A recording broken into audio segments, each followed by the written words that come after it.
Sabe o que toda grande história tem em comum? Aquele momento em que tudo muda. Hoje a gente vai mergulhar nos 2 primeiros passos que tiram um personagem da rotina e o jogam numa aventura. Tudo com base no clássico A Jornada do Escritor, de Christopher Vogler. Toda história precisa de uma faísca, né? Um momento que quebra a normalidade. É exatamente isso que essa frase clássica de King Kong faz. É o convite, o gatilho que bota a história para rodar. Então, o nosso roteiro de hoje vai ser esse. A gente começa com o início da história, explora as várias formas que o chamado pode ter, e aí a gente entra na hesitação do herói e nos guardiões que aparecem no caminho. Então vamos lá, começando pelo começo. Aquele ponto exato em que o mundo do herói, que parece super estável, está na verdade prestes a virar de cabeça para baixo. O mitologista Joseph Campbell deu um nome para isso, o chamado à aventura. É basicamente o catalisador, sabe? O evento que liga o motor da narrativa e diz, agora vai! E o mais legal é que esse chamado à aventura não tem uma cara só. Ele pode aparecer de muitas formas diferentes. O chamado pode ser algo bem direto, tipo uma carta, como num filme antigo. Ou pode ser uma coisa mais sutil, uma obsessão, como em Contatos Imediatos de Terceiro Grau. Às vezes é uma tentação, ou simplesmente a falta de qualquer outra opção. E olha que interessante, muitas vezes quem traz esse chamado é uma figura específica, o arauto.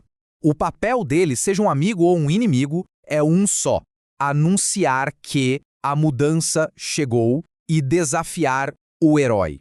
Um exemplo genial disso está em Interlúdio, do Hitchcock. Lá, o chamado aventura é apresentado como se fosse um remédio amargo. É desconfortável, desorientador, mas é exatamente o que a heroína precisa para mudar de vida. Ok, então o herói recebeu o chamado, mas isso não quer dizer que ele vai aceitar de primeira. E é aí que a gente chega num ponto super importante da história, a hesitação. E isso levanta uma pergunta bem lógica, né? Se a aventura parece tão incrível, por que alguém em sã consciência hesitaria ou diria não? Essa hesitação é fundamental para a história. É o que sinaliza para a gente, o público, que o negócio é sério, que a jornada é perigosa de verdade. Isso faz com que a decisão final de aceitar seja muito mais poderosa.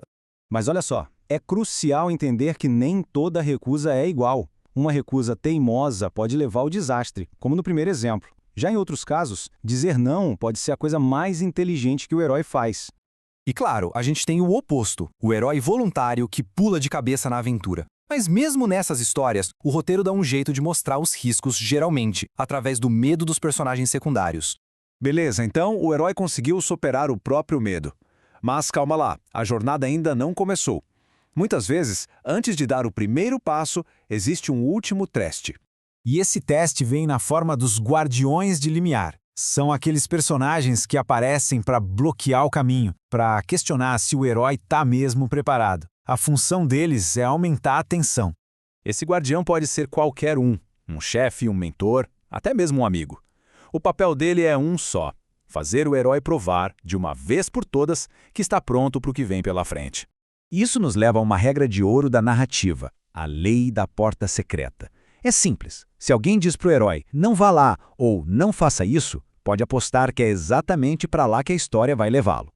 Então, desde o chamado inicial até essa hesitação final na porta da aventura, esses primeiros passos são o que realmente tiram o personagem do mundo comum. E fica a pergunta no ar: o que acontece depois que o herói finalmente atravessa essa porta proibida? Bom, é aí que a jornada começa de verdade.